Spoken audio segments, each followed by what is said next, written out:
De fibula uit de terp van Wienaam loopt altijd in een protte meisken naar het museum. Maar aast ken je de mantelspeld echt thuis goed besjen. Met speciale technieken wordt de fibula van alle kanten op een foto zetten. Je kan zo meteen helemaal inzoomen, echt in de allerkleinste details. Nog meer eigenlijk dan wanneer je hem in het echt ziet, dat is het gekke. Je kan helemaal inzoomen en je ziet ieder klein detail op je scherm wat je zou willen zien. En dan zie je juist het hele verfijnde wat er in dat sieraad zit.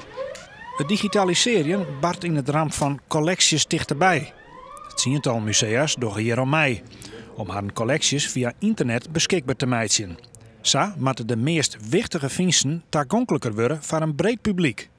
Het is niet alleen de fibula waar we mee bezig zijn, er zijn heel veel vondsten. Dus zoals in Heemgemeente hebben we in de terp hebben we een Romeinse sandaal gevonden, maat 41. En dat zijn ook leuke dingen, dus die worden ook op de foto gezet. Dus eigenlijk als je op de website gaat kijken, dan heb je een overzicht van allerlei leuke en bijzondere vondsten die je thuis vanaf de stoel kan bekijken. De fibula en orenvondsten zullen in kwarten te zien wezen op archeologie.nl.